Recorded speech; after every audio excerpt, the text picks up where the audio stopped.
Hello बच्चों, let's start the question and the question says which silicon compound is used as a dehydrating agent.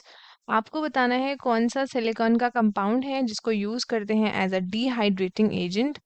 So let us start with our key concept. The key concept of this question is silicon. Silicon है हमारा key concept.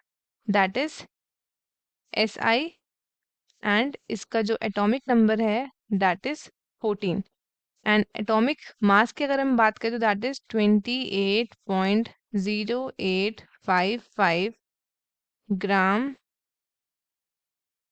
मोल. सो ये है हमारा silicon. अगर हम बात करें about silicon तो ये आपका क्या है, ये आपका क्लोज रिलेटिव है, क्लोज रिलेटिव ऑफ कार्बन.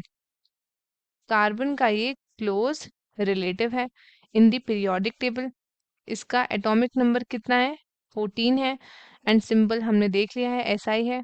और ये आपका मेंबर है of group 14 with 4 valence electrons, 4 valence electrons. So जो सिलिकॉन है ये आपका बनाता है 27.7% ऑफ अर्थ क्रस्ट. तो इसके बहुत सारे पॉलीमर्स होते हैं. पॉलीमर्स की बात करें अगर हम, पॉलीमर्स ऑफ सिलिकॉन, तो एक आता है हमारा silanes, then we have silicides, silica, then we have halides, silicate minerals,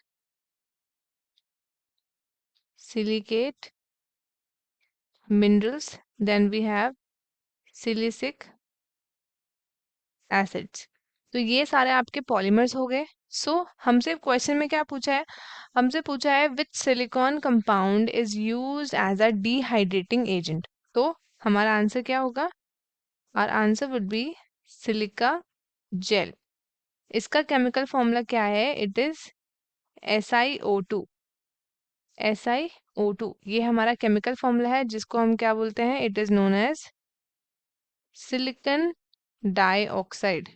silicon dioxide इसको हम क्या बोलते हैं, this is a dehydrating agent और you can say drying agent. Drying agent. So इसका सरफेस कैसा होता है, ये इसका सरफेस होता है एंड इस पे यहाँ पे आपके पोर्स इस तरीके से प्रेजेंट होते हैं. ये पोर्स क्या करते हैं, आपके वाटर या फिर मॉइस्चर को करते हैं pass. Water and moisture is fast. So water आपका रिमूव हो जाता है, इसलिए आपका जो सिलिका जेल है इसको हम डिहाइड्रेटिंग एजेंट और फिर ड्राइंग एजेंट भी बोलते हैं. ये क्या है आपका, ये है आपका amorphous sol, amorphous and porous form में होता है. Amorphous and porous form of silicon dioxide that is silica. ये कंसिस्ट करता है आपका irregular, irregular tri-dimensional framework, tri-dimensional framework of alternating silicon and oxygen atoms, जिसके आपका नैनोमीटर स्केल वॉइड्स होते हैं एंड पोर्स होते हैं. जो वॉइड्स होते हैं ये आपका क्या कंटेन करते हैं, वॉइड्स दे मे कंटेन वाटर और सम लिक्विड्स, वाटर और सम लिक्विड्स और may be filled by gas और अ वैक्यूम. तो जो सिलिका जेल्स होती है इसकी हाई स्पेसिफिक सरफेस एरिया होता है, हाई स्पेसिफिक सरफेस एरिया होता है जो अलाउ करता है to absorb water, to absorb water readily and make it useful as a desiccant, that is the drying agent. तो ये था हमारे पास प्रॉपर एक्सप्लेनेशन. तो स्टूडेंट्स आई होप आपको क्वेश्चन अच्छे से समझ आया होगा. All the best and thank you.